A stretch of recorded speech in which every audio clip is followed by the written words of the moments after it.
What is it you want, Barry? What do you want? You want the moon?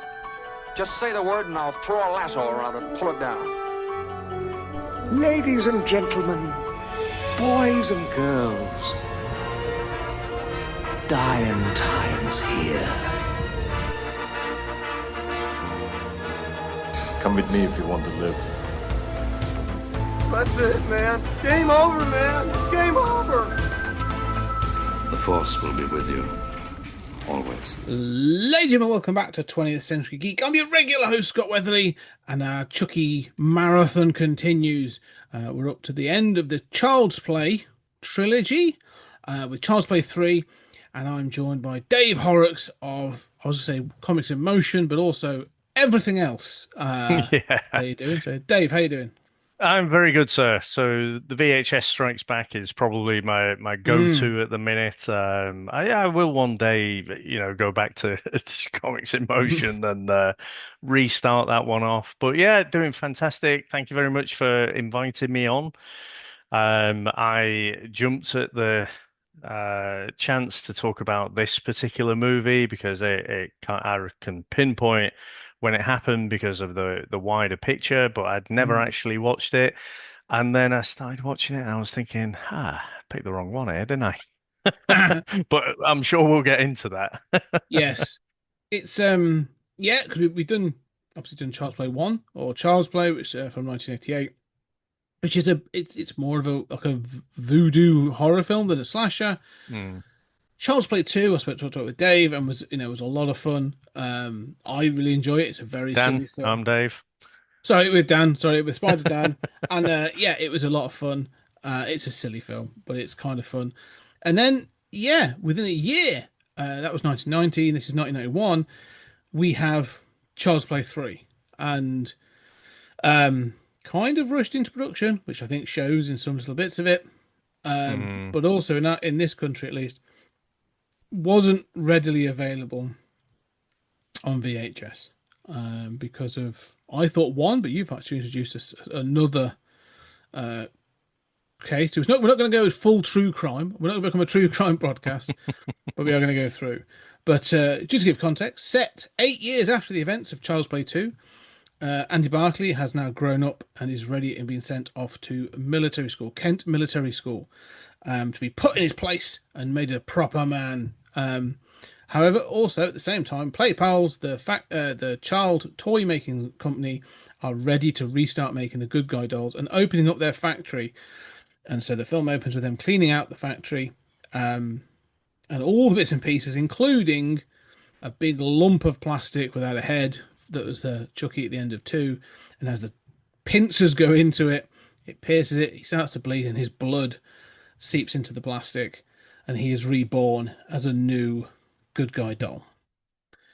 So, Dave, before we get into the true crime, what are your thoughts, having watched this now for the first time? What were your initial thoughts then of Child's Play 3?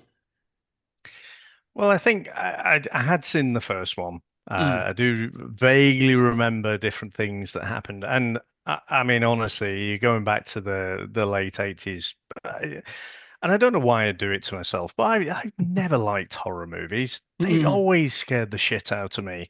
But you just I even couldn't explain to you why did I watch so many as a kid. But yeah, it was terrifying to me. But even as I've gone back and watched things like Nightmare on Elm Street, as an older fella, and it's like, this is really camp. This is ridiculous. Why was I scared of that? Yeah. But yeah, so I thought I knew I hadn't watched the third one because of the events surrounding it. And I thought, well, I can't just jump in at 3. It'd be like watching Superman 3, wouldn't it, with Christopher Reeve? I can't just jump in there without watching 1 and 2. So I went back, I've watched all 3, and I think the first 2 are great. Very, quite, or not very different, but, both very good. I think the second one does what most sequels do. It takes out the stuff that they think is less important. They've done the rounds on a committee and tried to ramp up Chucky a bit more. So the things that people liked, we're going to dial that up a little bit. And yeah, I thought, well, crikey, the third one's going to be good, isn't it? And then I started watching it. I was like, oh, this is really bad. How can anyone have watched this and come to the conclusion, oh, this is responsible for people doing, terrible things in the real world? And but then actually, no one ever watched it who Mm, was taking part in banning it. It was all just political spin and whatever. But yeah, I mean, I enjoyed it. I mean, it's very much, it's gone, like you say, the first one, it was quite creepy, and then there was a bit of, there's almost a bit of Damien Omen, as you said, for the first half of the first movie, you don't know, is this in the kid's head? Because you don't mm. see anything particularly happening. I think Danas, would it have been better if you hadn't have seen that kind of whatever that spell was at the start? And I think for me, yes, I'd have sooner not seen that and had that as a flashback later on, to explain why you got this little demonic creature there. But yeah, Chucky's definitely in the third one. He's like not quite the comedy relief, but he's the star, isn't he? Everything Yeah, else just happens around him. I think that's the thing. It's sort of like I said, the film's 50-50. Like the moment he comes alive fully on screen in the first one, it's kind of like, Mm, oh, Chucky takes over. Like Chucky becomes the star. Two is full on, like it's Chucky is the star. yeah. And they're going a similar way in this. In fact, they're trying to lean into it more. Um, the problem is, yeah, this one, the third one, it's weird. I'm not. I'll go partly and not so much defend it because I think the end result is a bit of a mess. But like all of its instincts to me feel right. They're like we've had two with a young Andy, so yeah, we need the time jump so we can sort of change up the dynamics and some of that sort of thing. Let's change the environment. Like the military school, it's very typical of kind of they're going to go, yeah, we need a closed environment for a slasher film, and you need high school's too easy. We've done that. Military school feels the right thing. It could be interesting. Separating him from his need to pass his soul into Andy's body to break that chain. So there's all these moments you go, yeah, they've got the right instincts, and then you look at the end product and you go, yeah, they had the right instincts. It just doesn't deliver. Like it just kind of it feels rushed. It feels so rushed that it's kind I will say I like the first 15 minutes.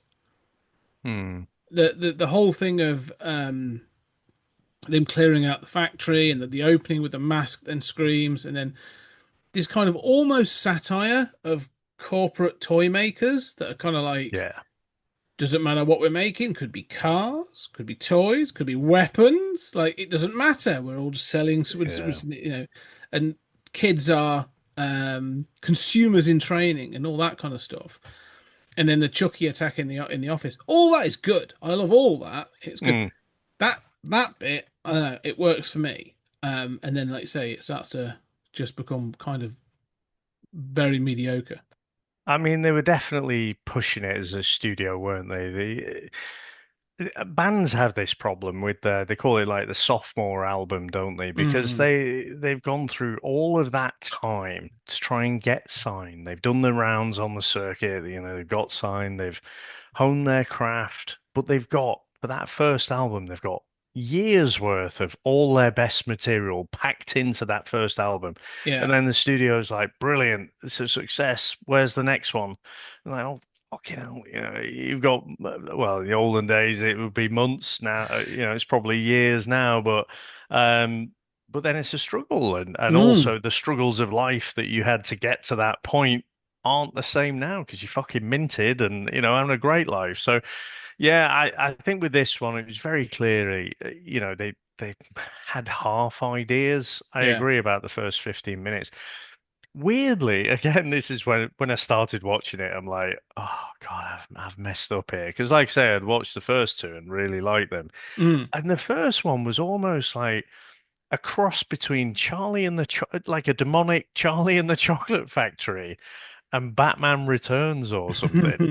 You know, mm, you could almost the toy maker could almost be Jim Carrey or something. It was mm. just ridiculous dialogue, over the top capitalism, and you're like, yeah, it's not too bad that Chucky gets this guy. You're almost rooting for Chucky to take him out at Absolutely. that That's point. totally the point. Yes. Yeah, Yeah. so he just makes himself so bad.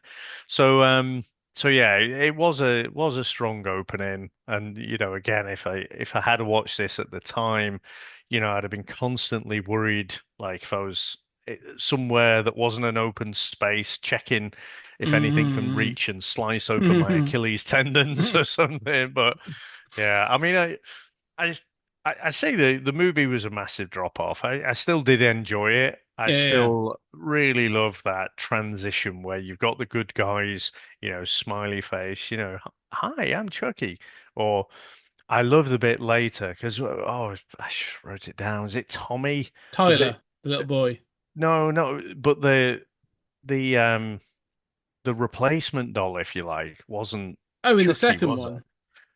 Was that the second? See, Yeah. that's the problem because I blasted through them all. They were Yeah. melding into one Yeah, in the now. second one, there's Tommy, which is on the Yeah, that's yeah. it. Yeah, yeah, yeah. But actually, yeah, no, yeah, you're right. That was the second one.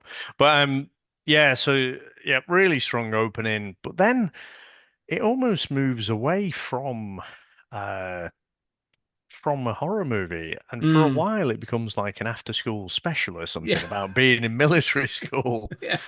So Well, very weird. I almost think because I was thinking about this time of like, why is this the way it is? Like what drives those things, like what drives those decision points? Because there's always there's a, as we were talking about something offline, you were talking about like things driven by committee. And I Mm, am almost convinced that like this was a lot more scathing, or this was a lot more satirical than it ends up being. Because that opening 15 minutes, as you say, is kind of like almost like evil toy maker kind of, it's very arch in sort of like, here we have Gordon Gecko basically running a toy company. Like it's not about the toys, it's about the profits. And when he's attacked, I tell you who it is. mm, I tell you who it is. It's just popped into my head. It is Christopher Walken out of mm, Batman Returns. there you go. Yes. Um, yeah, I forgot what the character's called now. That'll pop in my head at some point. But yes, you're absolutely right. That's the kind of thing. I was also going like the old man in RoboCop. You get the grey-haired sort of CEO. Mm, But no, he's a lot more arch. Like it was more Max Shrek from yes. is Yeah, yeah. yeah. Um, but when he gets attacked, like he's attacked by war toys. Like at one point, there's some like army things calling towards him, and it's a military helicopter that Chucky sort of flies at his head, and there's all this other stuff. So I'm like, oh, it's foreshadowing. And you're right. This is the one that almost tries to make Chucky the center point. Like he's the thing you're going to follow. Mm, Like he's the one you're going to have fun with. We drop in Andy as the main character. Chucky is the star, so you've got to find him funny or you've got to find him endearing. And I think this was supposed to be much more satirical. I think that the whole military school was going to be like, oh, Chucky is like anti-war or something. You're going to have some really weird, like, kind of, politics in it, or it's going to be sort of like these people in the military school are going to be so bad that like Chucky almost comes across like, like he's the one that's looking at like the colonel, lieutenant colonel, going like, what an asshole, like you know, because some of that does come later in the series. I feel like it's trying to do it, but then someone's gone, can't do that. That's not, mm. we don't do that. And it's toned back down again. They've pulled it back in, which is a real shame. So, yeah, um, it is. It's less biting than I feel it should be. Yeah, I think so as well. And I just uh, when you have these script doctors and whatever coming in, and you always say, oh, this person did that bit of the writing, and you can tell, Mm, like one of the worst examples is the bloody X-Men, isn't it? It's like, oh, Joss Whedon's line, this is one of his yeah. lines, the really shit one for Toad.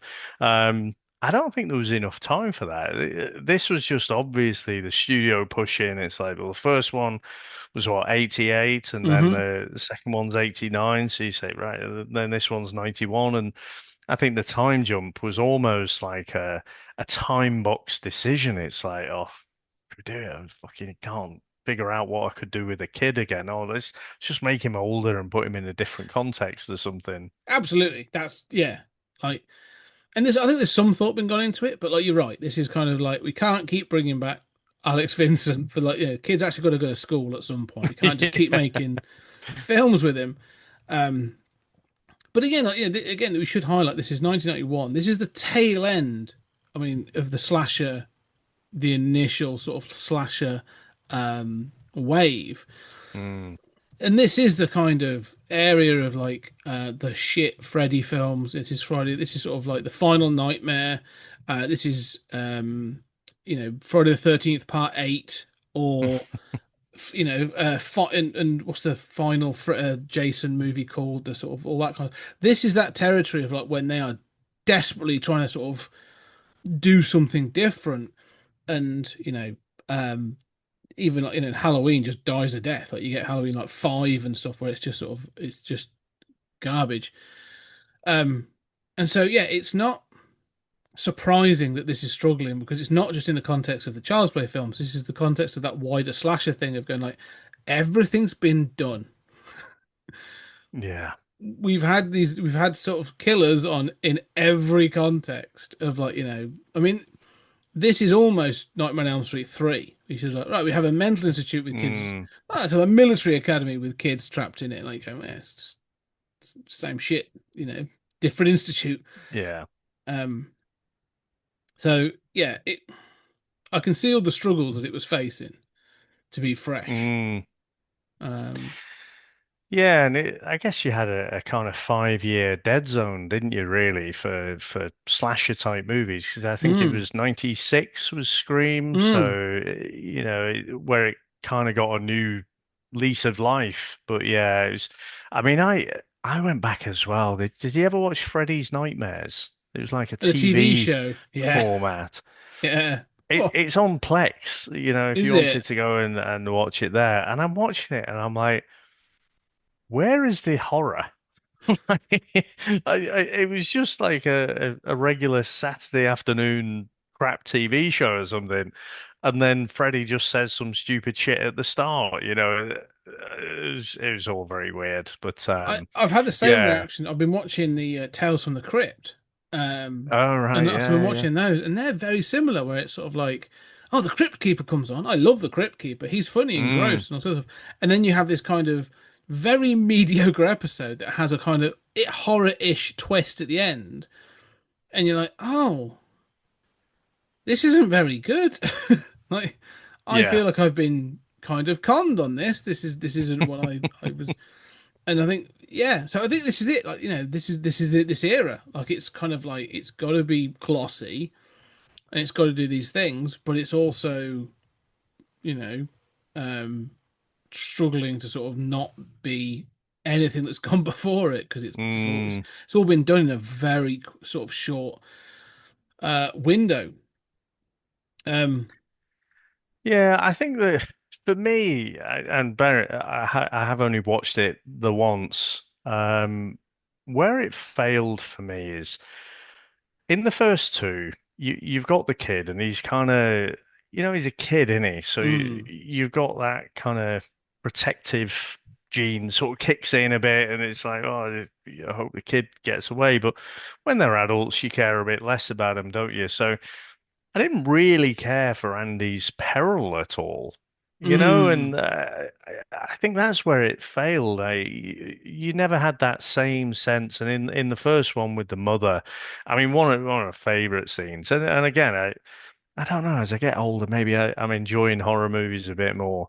But when he makes that transition when she's sort of threatening to throw him in the fire and stuff, and then mm. he goes into the angry Fuck face you, Chuck. Yeah, bro. yeah. Yeah, Like, whoa, fucking hell! And yeah. that's like an amazing transformation. But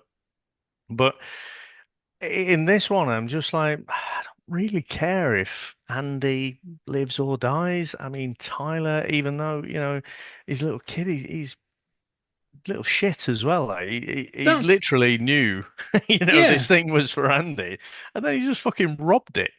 Yeah, I think that is one of the problems with this film. Like, again, I've realised that you are absolutely right. Andy being older is kind of a problem because Mm, he's still a wimp, but yeah. older.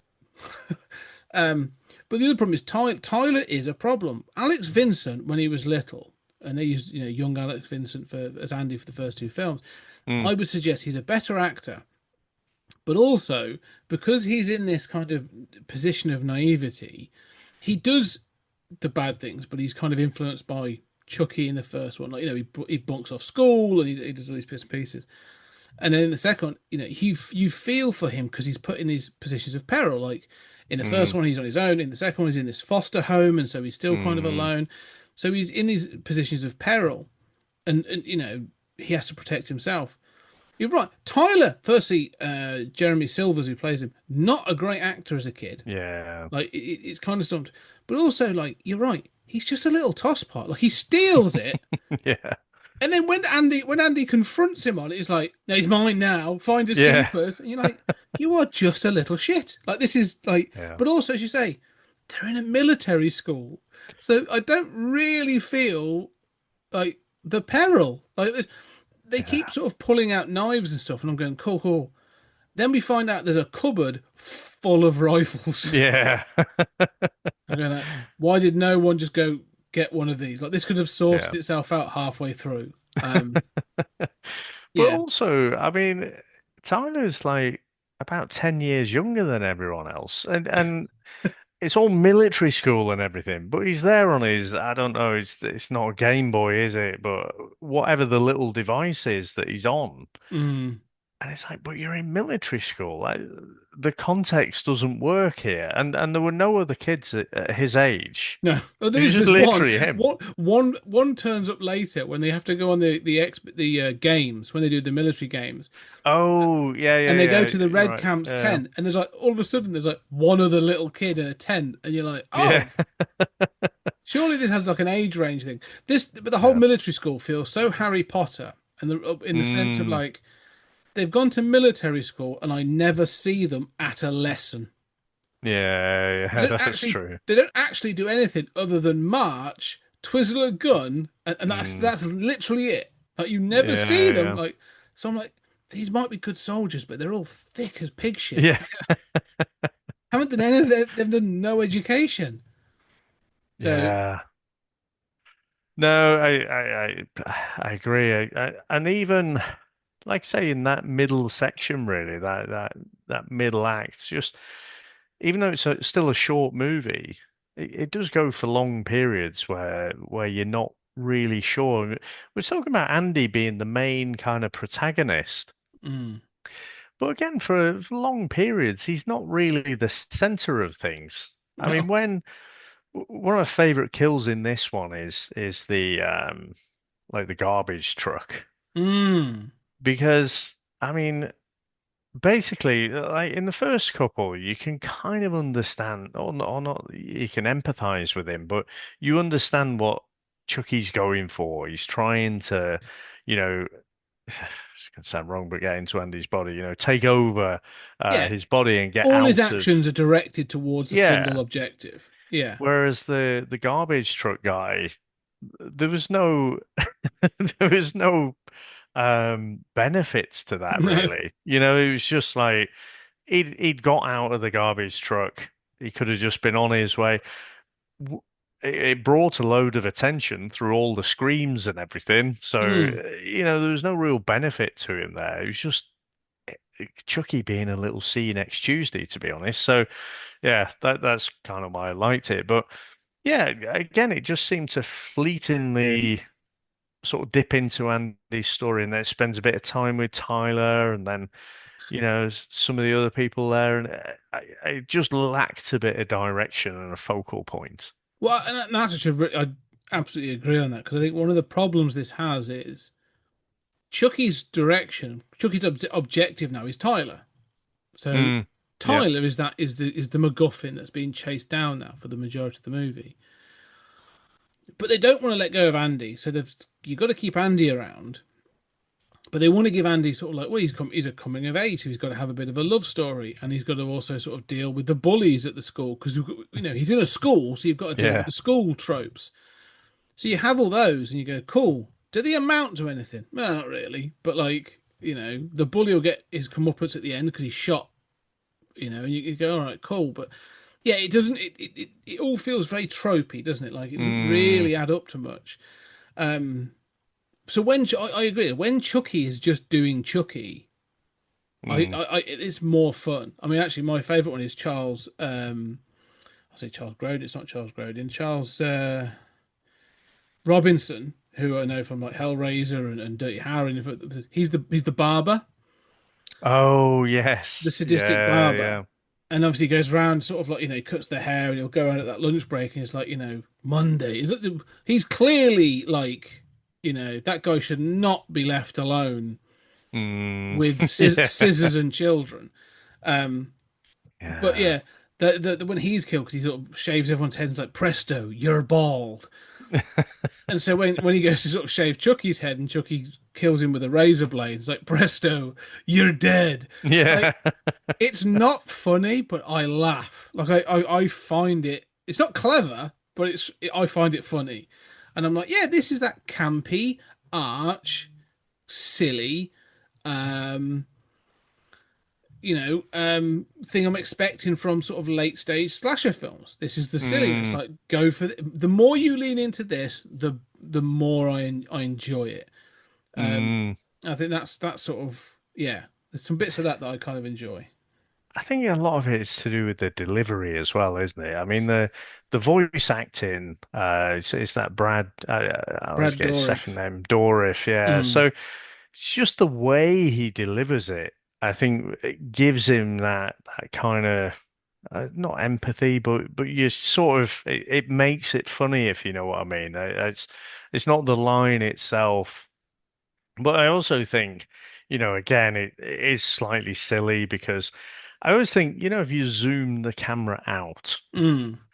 it would just look ridiculous, wouldn't it? Because Chucky's he's not that big, and if he's No. got a gun or a knife or something, yes, dangerous. But a lot of the time, you see him wrestling, and because the camera's in, it's all chaotic and everything. But if Yeah. you're zoomed out, it's like, no, this isn't a fair fight, mate. Push him off, drop kick him through a window. Like, Yeah, it doesn't seem that complicated, does it? But yeah, just going back though, I'd forgotten about the barber guy. I mean that yeah shouldn't. It was the 80s slash. I mean, this one is early 90s, isn't it? So hmm safeguarding wasn't really a thing yeah. then. So Yeah. After all this, again, like, you could do these kinds of things though, like, which I think, again, post Seed of Chucky, I think it starts to sort of really get into does it in the TV show a bit where like Chucky's killing people, but he's not a vigilante. He's not an anti-hero, but he's still a villain. But there are mm, moments when he's like, no, you're a prick and you deserve to die. Like, yeah, there needs to be, I think, that kind of the barber needs to be suspected of a little bit more, like, make him a little bit more sadistic or a little bit more sleazy. And then, you need to take pleasure in, or at least, some sort of vicarious sort of like, yeah, fucker deserves it when Chucky kills him because that's sort of where this is heading. mm, And I do think it works. I think it's funny, when he does it to the general, the colonel, the guy who runs the place. yeah, And you say like Chucky's small, but like Chucky pops out with a massive military knife, and the guy has a yeah, heart attack. like a proper Rambo knife. Yeah, and the guy has a heart attack, and Chucky's like, "You've got to be fucking kidding me!" Like Yeah. he's all ready to kill someone, and gets cheated out of it. Yeah, like there are moments like that are fun, that are silly. Mm. And as you say, but then it reverts back to like now we'll go back to after school special, and you're like, no, fuck that. Oh, let's go back to the killing. Yeah, it's like military Saved by the Bell. Yeah, yeah. Well, it is that kind of cliched, isn't it? Like in parts, oh, we're going to have De Silva, the attractive but rebellious, Yeah, yeah. love interest, and then you're going to have what's his name, the Whitehurst, the nerdy kid that gets Yeah. bullied, and you're like, how are any of these friends? Like, none of these people should know each other in this situation. Like, this makes no sense. But all right, I'll buy it. So yeah, it's just it's a really odd. It feels very by the numbers. Mm. And I haven't read I've got a book called The Reign of Chucky, which goes through the history of all these. I haven't got to sort of three. I suspect some of this is money. I think this is where even like Don Mancini is a bit like, yeah, fine, I'll chuck off another one and we'll, I'll get paid for it, sort of thing. But I mean, it still did make money. it did. So budget of 13 million, made just over 20. So it wasn't a flop. And Mm, again, you have to think, in terms of the dolls and everything, the practical effects, they probably already invested, and then they could reuse a lot of that stuff. yeah, So yeah, like I say, I think with the third one, I think I said 1990 earlier, so it's one after the other. It's 91. You're right. So they waited a little bit longer, but they were still trying to very much crank the handle and just make as much money, strike while the iron's hot, yeah. and make as much as you can. We should touch on is before we get to the sort of finale and stuff because well, no, this because it's worth sort of getting through some bits of film because it does build onto this, but I don't know which way to go around. But like before we do get to that, let's talk about the tragic events that have been associated with this film and why this was banned. I mean, we were going through a period, this was sort of like the late 80s, early 90s, where, who will think of the children? And it was associated that computer games and violent films were all linked and inspired, or at least, or made kids violent. And so, the VHS fears of those eras sort of were materialized when um, I don't know, was it 92 that it happened? think it might have been 93. I should have Yeah, should have looked before we started, but I'll I'm bring it pretty up sure it was. because it was when it was due to be on video. So I remember it. It's one of those weird ones Yeah, of how so it. 93. So I'd have been 17, and so this is partially one of the reasons I was quite keen to discuss this one, just because of Mm, the kind of not cultural significance. Usually, when you say that about the movie, it's about the movie and the impact that that had on culture, pop yeah. culture. But for this one, it was just a massive case of scapegoating. Mm, So I mean, I'd have been 16 going on 17 at this time. So very much, formed in terms of opinions and everything. And from Liverpool originally, I lived just outside, but still in Merseyside. So this was like a nuclear bomb locally. The whole James Bulger case. And, the idea, of someone just, walking off with a small kid and then, going on to do terrible things and murder them.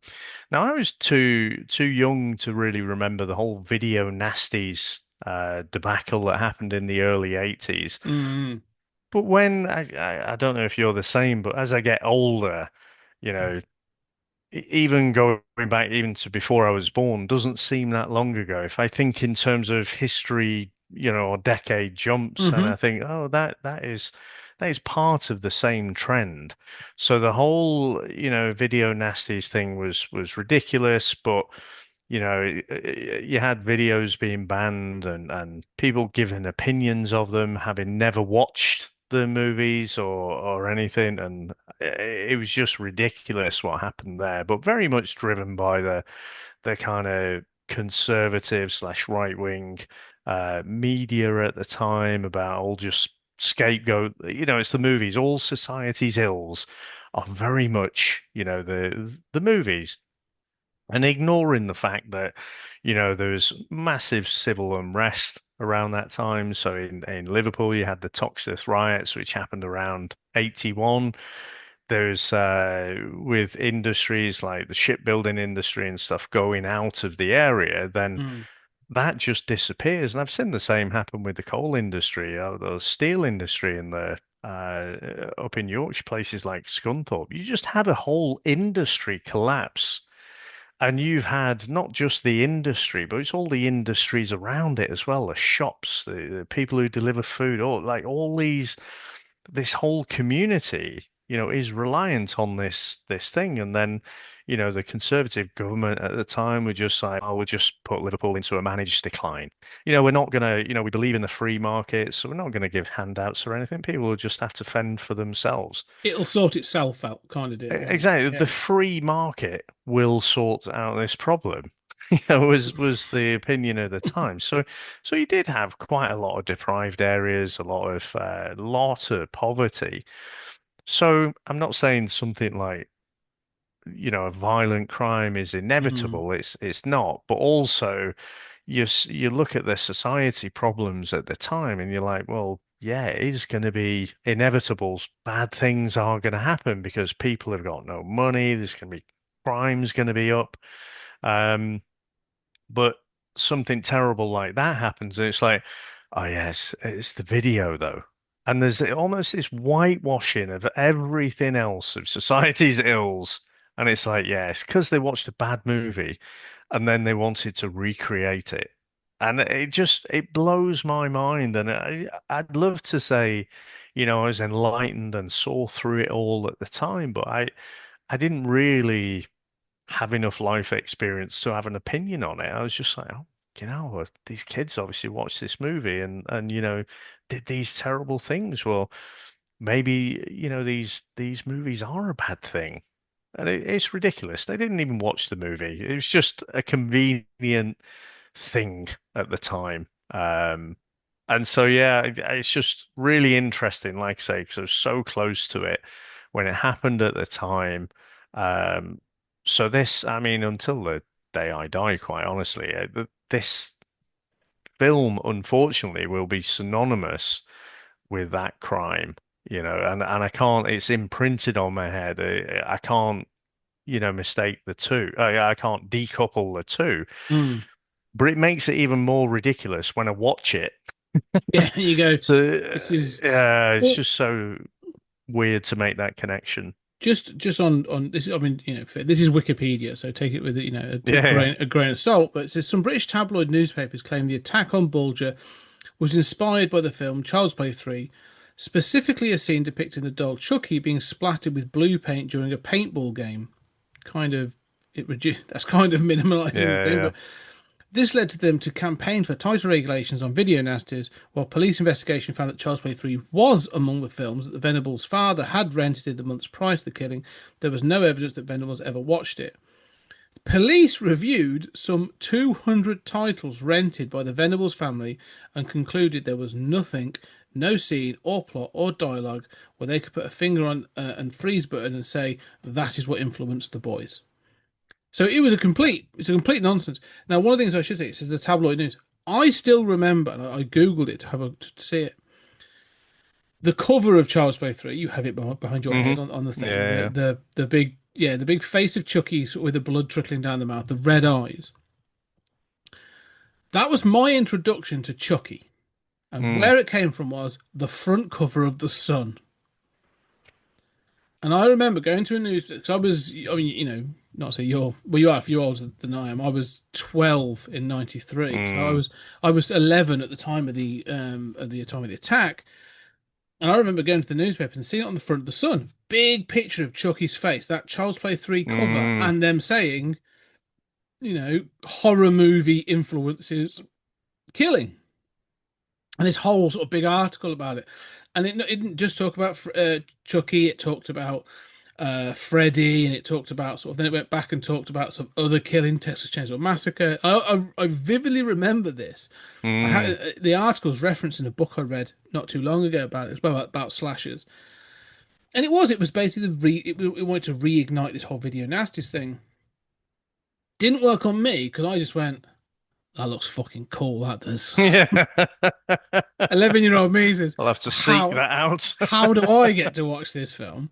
And because of the era, I had a friend with an older brother that had access to it, and we had a video shop a local video shop, sort of Mm, pre-blockbuster, yeah, that didn't give two shits about who they rented films to. So I couldn't, the three was off the shelves. Three got ripped off the shelves, so I couldn't go to three, but I watched one and two, and I'm like, yeah. Chucky's awesome. Like, these films are ridiculous and silly, and it's sort of like I think, that kind of started my thing with sort of horror when I was in my teens and stuff. Mm, But like yourself, you watch it and you go, kind of confused how this yeah. film is the What's this all one. about? What? Yeah, this is the one that inspired this.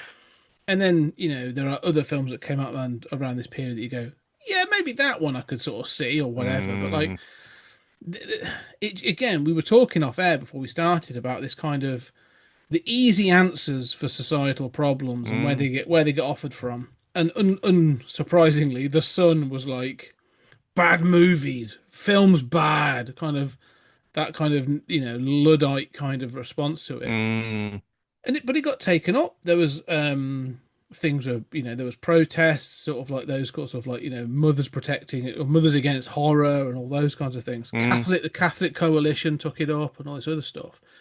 Um, it's bizarre, like it really is. You sort of go, huh? Can we just highlight that sort of like the thing, even that reading? It Mm, was the fact that Venable's father rented the yeah, yeah, film. So clearly, this isn't a film issue. This is a parenting issue. yeah, Can we address that, please? And then, but like, doesn't want to deal with the complexities, doesn't want to deal with the nuances. Just take Chucky off the shelves. yeah. I mean, I've got nothing positive to say about the Sun or the people who work for that rag. I mean, No. they are part of society's problems, and I will get slightly political now because it still almost blows my mind. I still have to navigate life because if I immerse myself too much in this stuff, Mm-hmm. it doesn't end up in a good place. But have you heard about the Hillsborough law that's hopefully going to get passed within the next Mm. year or what have you? I mean, to boil it down to its essence, right? It is a law that says public bodies should tell the truth. Yeah. Yeah. So, 2 years before this came out, so 89, there was the whole Hillsborough tragedy. The Sun printed all kinds of lies. It wasn't the only one. They seemed to get most of it, but also that was compounded by the absolute lies told by the police. And this was proved, but there was no law to say that public bodies couldn't just lie their fucking asses off. And I was speaking to a friend there, I was saying, it's 2025. I have navigated the best part of 50 years of my life. And I kind of fucking thought they told told the truth already, Yeah. and it's this weird combination of, well, the right wing media, things like the Sun, the Express, the Daily Mail, they can just say whatever the fuck they want, and they don't really get held to any kind of standard. So they don't, as we were saying before, the Nixon thing, don't let facts Mm. get in the way of a good story. They don't give a fuck about that. No. So, this was just convenient. It was a eye-catching front cover. So, and I don't actually think it got banned in the end, did it? The Sun were pushing for it, but it didn't go the route of the other video nasties in the 80s. No, it got removed from shelves. Mm, And I think again it was one of those of like by choice. And it was one of those kinds of mm, like, strong-armed. absolutely. Like I guarantee you, despite it not being banned, you couldn't find it on VHS in like HMV or any of those kinds of Mm, shops of the day. Um, it came out again on DVD. I mean, I remember it was re-released or was released or upgraded to DVD. And again, it was quite a popular film because everyone was like, I couldn't find this on VHS. It wasn't banned, but it just wasn't readily available. mm. And so yeah, it was just and then I remember because I'd seen the first two, and then when I sort of finally saw this one, you go, oh Yeah. shit. I've had this kind of built up in my head a little bit as being this kind of Yeah, yeah. video nasty, and you're watching it and going, like, yeah, it's all right. I mean, it's it's not great, but like, yeah. I don't think it'd be an 18 nowadays, would it? It would probably pass for a 15 now, I would have thought. I still think it's rated as an 18 still, Mm, and I still think it's rated as an 18 because of its association with the Jamie Bulger thing. yeah, I think so. And I think there's just as you said, for you, it is in your head, it is mm, intrinsically linked. They are just yeah, linked. yeah, yeah. And I have this, I suspect if if this was ever to be re-released on Blu-ray or they did a 4K or whatever they're going to do, I mean, it doesn't really deserve 4K, let's be clear. Mm, But if they ever upgraded it to that and they're going to, oh, it's just a 15, I can imagine there'd be people that were kind of pissed off of like, oh, look, they're downgrading it because people are so desensitized to the violence. It kind of becomes a bit of a mm, rallying cry again. It's just safer to label it as an 18 and move yeah, on. The irony is the next one in the series, Bride of Chucky, is a 15 and is undoubtedly gorier than yeah. this one. So, No, I think you're right. Definitely in the UK, I mhm. think there is a political element to this. There would be active lobbying, by the media, by, some of your conservative MPs and whatever say, oh, it's never disproven that this had anything to do with it. Not to get the old tinfoil hat on, but again, as researching this movie Mm. and kind of what the social impact of it was again, everyone's heard of James Bulger. And I'd pinged you about this other name that cropped up, Mm. this Suzanne Kappa. And if anything, there is a more firm link. Now, this was a 16-year-old girl in Manchester, again, not going full on true crime podcast, but she'd kind of been taken in by, you know, the um, not very people, to be honest. They were quite brutally torturing her. Amazingly, she survived being set on fire. This is after being, starved, not given any water or anything, tied to her bed. And Seven the days link was it? to Was it 7 days she was it was kidnapped, something held like for? that. And Yeah, and yeah. basically they played like relentlessly through the old Walkman. So she had the earphones on full blast on repeat this my name's Chucky, wanna play? And it was like one of these proper rave songs and it was just It sampled it, didn't it? yeah, Yeah.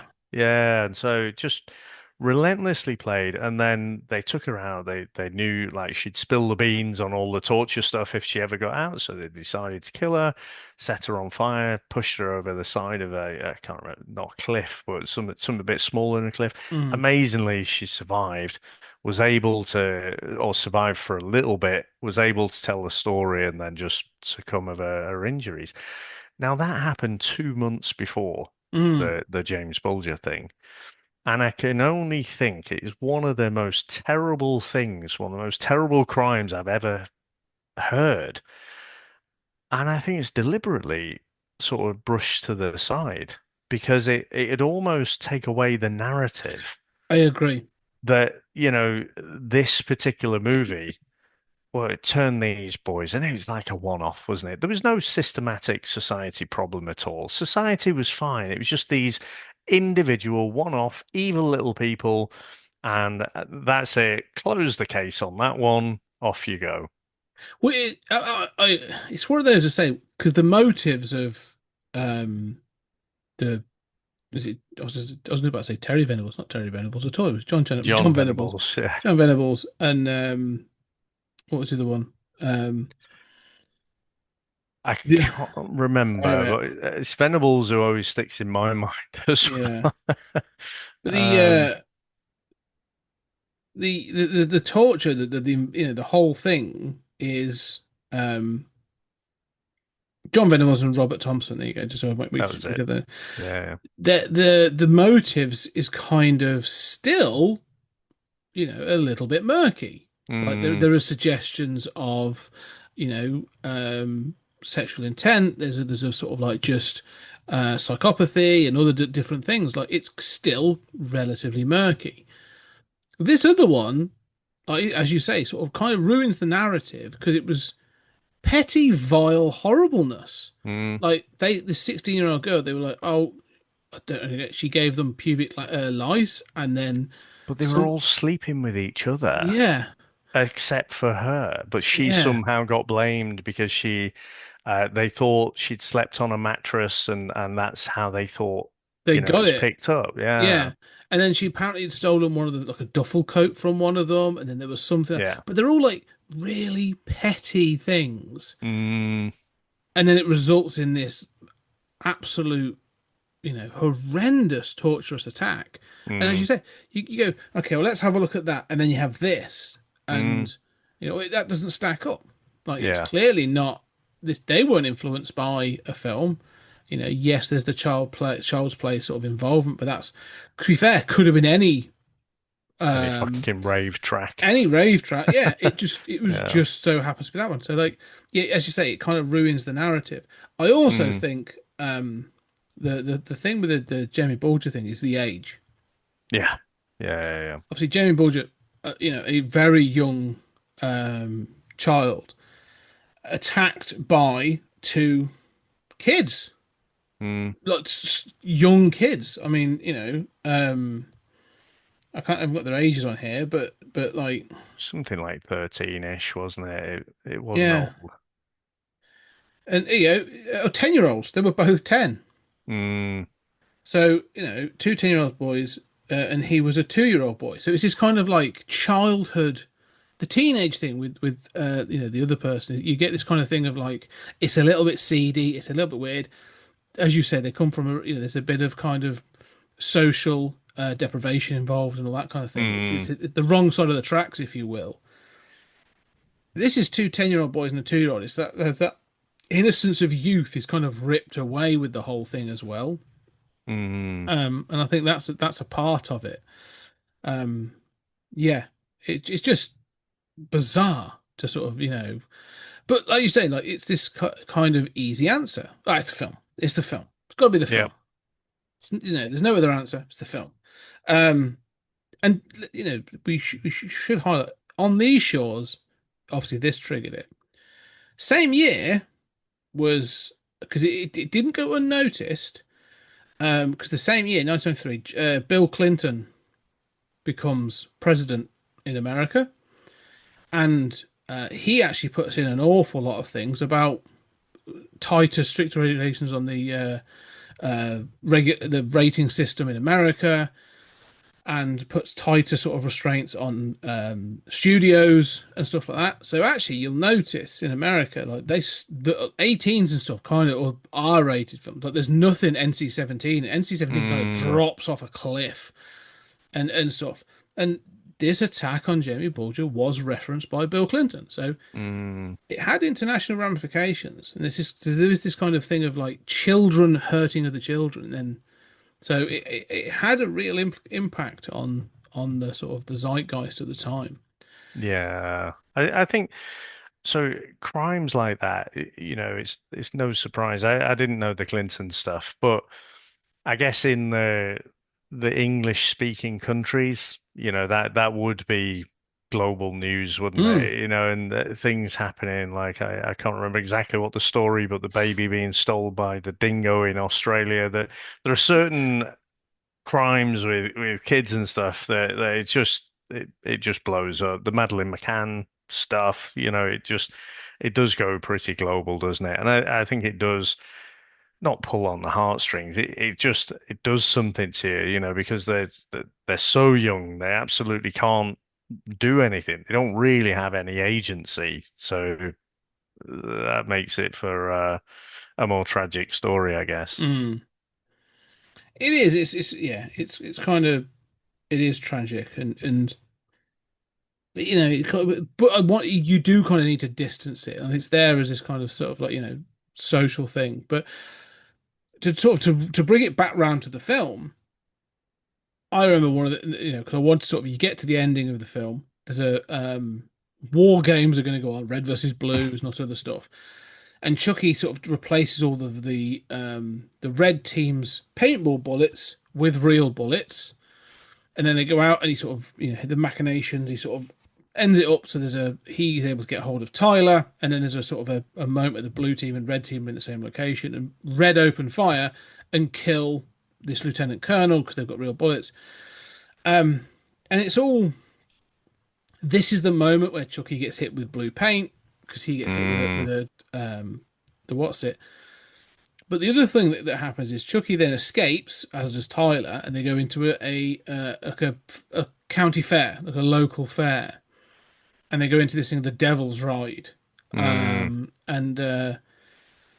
this was the other point I remember seeing in this thing was, they took Jamie Bulger to the train tracks because Chucky is in a roller coaster kind of situation, and it has tracks. And I was like, and you watch it now and you go, it's kind of a stretch. That's it's the mental gymnastics, honestly, to make it fit. Yeah, absolutely. It really feels like you go.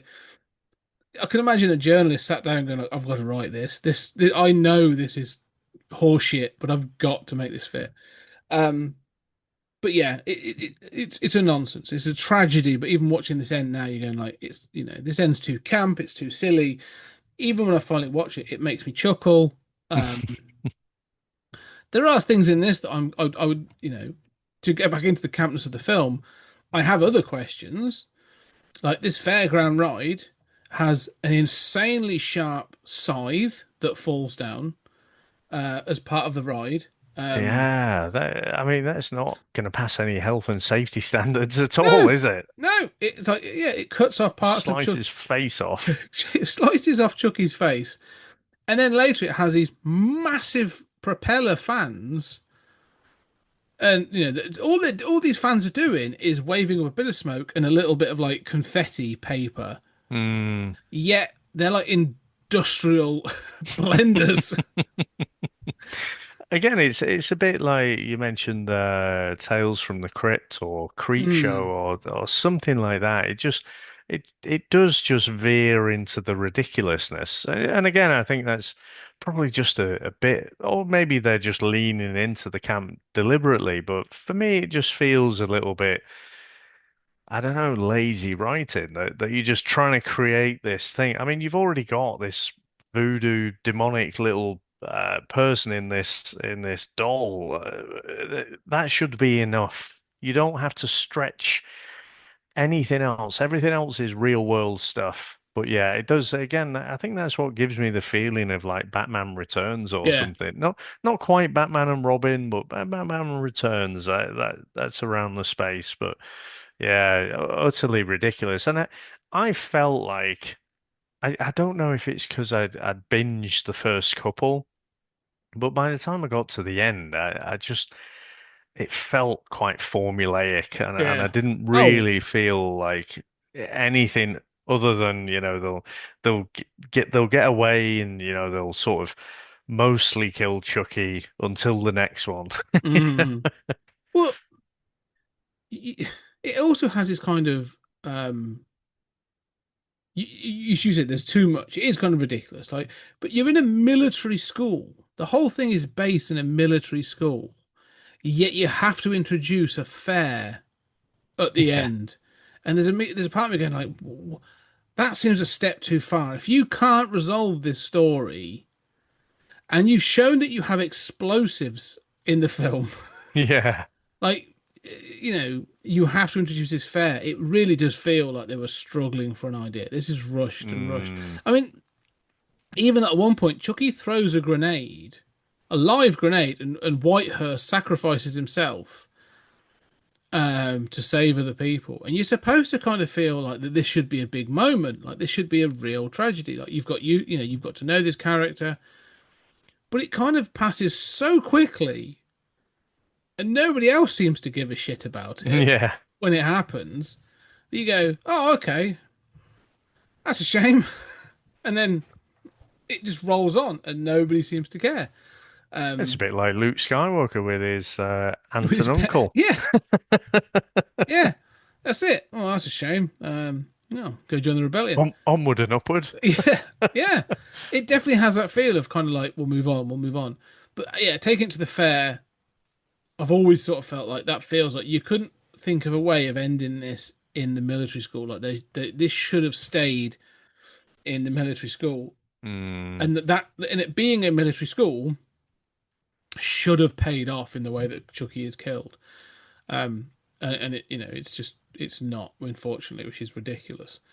Um, No, I mean, actually, just thinking about it now as you're saying it, I mean, what was the point of him being in a military school? He I could have don't been know. in any kind of school or, at all. I mean, obviously, the setting, where they've shot it, obviously, but story-wise, there's absolutely no reason, is there? And I guess it's one of those. I do kind of sympathize with the writer. Again, he's probably under pressure. He probably doesn't Mm. have the story in him, but he's getting that money, that sweet, sweet cash waved in front of him. It's like, oh, I'm gonna have to do this, but I'm almost dry of ideas. And it's just like this tagged on thing at the end, this like little short story that he's probably had knocking round in his head about this, really dangerous carnival ride or something. It's like, oh yeah, yeah, put them in that context. Because, like you But say, I can't even remember. I'm trying to think back now. How did they get there, or was it on the military base? They just happened to have a fair on the it just military happened. base. It's just off the base. It's literally just off the base. Because at one point, Yeah, De Silva takes her, like Andy to like an edge of a cliff, and she's like, "I have something to show you," and it's a fair, and you go, "Cool, all right." Like, doesn't how seem did like you? a great idea, does it, to have a No. fair right next to a military Well, base? more than that, next to a military base, that's doing a war games. Yeah, So the going timing is, out on maneuvers. yeah, it just feels so tacked on. But more so, like everything in the everything in the finale feels like it has no purpose. It's there to show something, but has no purpose. Chucky's face getting sliced off by the scythe has no purpose. Like it looks cool. It's going to, and it will pay off, or they'll make it pay off in later films. But like, it doesn't change anything because it goes, oh, it slices his face off. That scythe never threatens anybody else's life, and it Hmm. never does anything else to anybody. Anybody. So it's like, cool. It's just there for Chucky to look I think gross that at the end of the that film. is its That's it. purpose, though, Yeah. isn't it? There's no story reason. It's just like, cool, let's make him look, really, like you say, gruesome, Mm. intimidating. I think that's the only reason you'd have this really, really sharp scythe in Yeah. the fairground. And I feel like the Blender blades is kind of like Don Mancini going like, I'm done with this. This is, you know, in all the others, something is left. In this one, I'm like, I'm gonna Hmm. puree him. I'm gonna absolutely dice him. Yeah. Doesn't work because it always comes back. But yeah, it sort of feels like they're trying to be final. Like, this is the third one. Let's just kill this off and be done with it. I wonder if that is the writer, because even though he enjoys the money, he's probably almost like, I need to make it really, really hard, so that, just kick the can down the road. Maybe they'll come back to me in 5 years, but that'll give me a bit of time to recharge the batteries. Yeah, which is kind of what happened. But yes, that's Yeah. yeah. Yeah, it feels like they're trying to be final, and I think the real world then puts sort of the final nail in the coffin. But like, it feels very much like no, he's not coming back. Like there's no body, there's nothing like that. It's just like but it's voodoo. You can do whatever you want, really. Um, Yeah. I mean, again, if there's cash there, what was it, Joker? Oh, this is absolutely just a standalone movie. It made how much? All yeah, right. Well, yeah, we'll have to do a second one then, aren't we? yeah. I'll try and be clever with it. No, don't do that. Yeah, yeah. Yeah, but yeah, no, I think this, as I said, this feels rushed. It feels kind of like hollow in lots of places. It's kind of disappointing. Um, if you've binged these three now, Hmm. I mean, let's sort of do a bit of let's take a stop because this is the first trilogy, and you're gonna have that time. How do you rate them? If you go right, what there's one, two, three. What's at one, two, and three for you?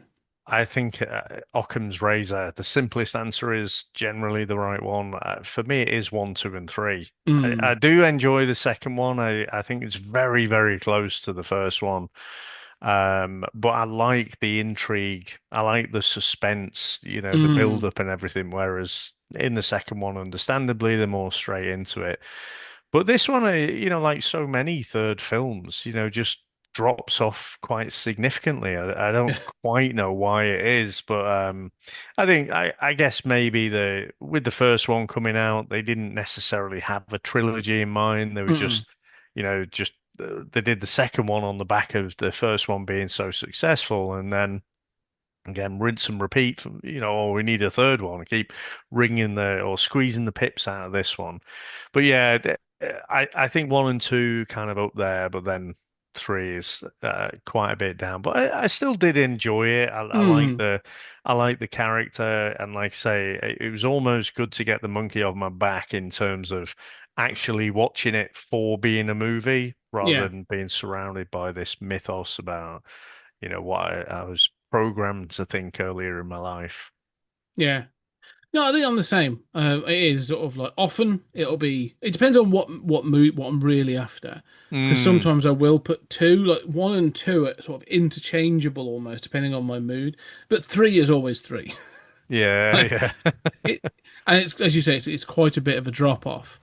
Um, the weird thing, the one thing I did notice this time, I think I've probably noticed in the past, is you mentioned about the transition, that transformation from the good guy doll to the Chucky face. Mm, The Chucky face in the first two, especially two, I think two is excellent. The puppetry and everything is fantastic, and I yeah. think like the puppetry is good in this. Like the lip syncing, everything's good. But the Chucky face in this one is designed to look angry all the time. Like he has Mm, those downward brows and stuff, and it kind of he looks more demonic, and it feels a little bit over designed and a little bit of a distraction as well. mm. So I yeah. think I think it was in the last episode actually. I think Dan was saying it's very much like Jaws, So the Mm, first one, and then by accident they had to not show much of the shark because of all the technical problems. But in the second one, they could absolutely show the shark. So I guess in the second one, but even then, I feel like the angry face was used a bit more intelligently, yeah. just like you say, if it's just angry and demonic looking all the time, it takes away. Like I say, if I look back and I pick a moment, it's that moment in the first one where she's got him by the fireplace, and he just Mm, he just goes from that angelic looking good guy's doll to this, I'm gonna kill you, you yeah. fucking bitch, just going absolutely hell for leather on her. And that transformation, I wouldn't say it makes it feel real, but it has a resonance to it. Mm. Whereas, like you say, if you're just constantly walking around pissed, well, it just doesn't quite have the same impact. No, I think that's it. I think, in both of them, even when he's in, let's say, full Chucky mode, Mm, he's able to look shocked or surprised. Like yeah. this moment he goes, like, in this, it never really does it. He just looks annoyed all the time. And yeah, it does. You're Mm, right. Yes, it just takes the edge off. Weirdly, it's counterintuitive. It's sort of, he's supposed to look more evil and demonic, but he kind of just looks a bit shitter. Like it just looks more static, which is weird. Um, so yeah, no, it is interesting how this is. But any final thoughts then for Child's Play 3? No, just cheers again for having me on. It's been great, like I say, to finally watch this one, but also it gave me an excuse, or not gave me an excuse, but it sort of forced me to sit down and watch the first couple. I'd sort of forgot Mm, movies like Nightmare on Elm Street, Hellraiser, they are absolutely imprinted on my brain. And I remember watching them at the time and being scared out of my wits. But with this one, I do remember, but I don't know if it's maybe one of those movies that I kind of dipped in and out of. Maybe one of my uncles had it on or something, and I'd mm. see particular bits. But it was good to go through all three. I'm going to carry on listening and watching as you go through the rest of the series because I do have that completionist tendency, so I need to watch Bride of Chucky next, or is it Seed? No, it's Bride and then Seed, isn't it? Yeah, it's funny because I say this is the Child's Play trilogy, and Yeah. as I say, Chucky takes center stage now because the next one is Bride of Chucky, then it's Seed of Chucky, then Curse of Chucky, Cult of Chucky is the underlying, and then the TV show is just Chucky. Yeah. Not even messing anymore; they're just Chucky.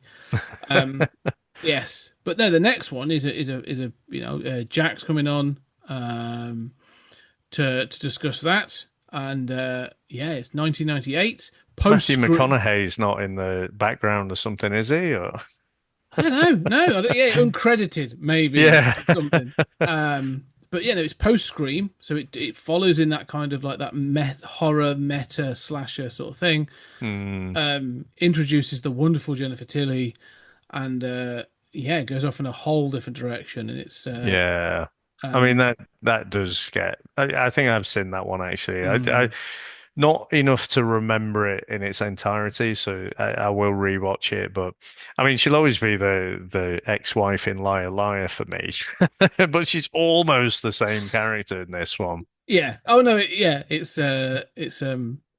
She's an underrated actress. I think she's kind of like she's just very funny and very sort of So her as Tiffany, is a good addition, but we'll get to that with Jack next episode. But anyway, Dave, thank you very much for coming on. I greatly appreciate it. And where can people find you and what you are doing? So I mentioned it before. The VHS Strikes Back is generally my go-to. We do also Chris and Dave's reality TV cast, but that is an acquired taste to say the least. I guess we're very much over halfway now. We're doing our whole year of the stitch up. So obviously Chris and I try and stitch each other up with particular picks. Like the perfect sweet spot is something that, I love and other people will love, but I know Chris is going to hate. So a recent pick was something like Stargate because he says he hates sci-fi, but then things like Back to the Future, Predator, he absolutely loves. So the sweet spot is more like definitely Star Trek, things like that. But also the supporters and stuff have been launching in. So we did a recent Andy Warhol film. And I think that might be winning at the minute for Year of the Stitch Up. And I'm going to have to figure out a theme for next year as well. But it's going to be hard to stop this one. That sounds good. Yeah, so look out for that. Yeah, because it's the kind of thing that on our sister podcast, Stories Out Time and Space, is the kind of thing that I bring the schlock oftentimes, and then Julian's like, I have this 1960s French film. Yeah. All right, well, I'll give that a go. It's usually pretty good, but like still, I'm like, oh, all right, but we're doing Chuck Norris next week. Yeah, absolutely, yeah. So, so I completely get that. But that sounds fantastic. And so, ladies and gentlemen, do check out the links down below for all those kind of things, and for the whole stream of podcasts from from Comics in Motion, all the stuff that goes on there. And for us, check out the Patreon. We are doing a whole bunch of stuff over there. We're well ahead on Stories Out Time and Space. I'm doing Thoughts from the Crypt, which I'm going through, sort of Tales from the Crypt, when I can get around to watching it. And I release little bits and pieces from things I'm doing, and as well as the Twilight Zone, trekking through the Twilight Zone with Julian. But stick around because we've got the rest of Child's Play to do, the rest of the Chucky franchise, and then I'll be putting out see what other franchise I should do after this. I feel like I've done all of Superman, which is incredibly positive. I came out feeling like a better person for it. Now I'm doing Child's Play, and I'm kind of scared where I'm going to end up at the end of this one. So probably going to need to balance it out with something positive as well after this. But for now, Dave, thank you very much for coming on and for talking about this. And ladies and gentlemen, thank you very much. And we shall see you on the next episode.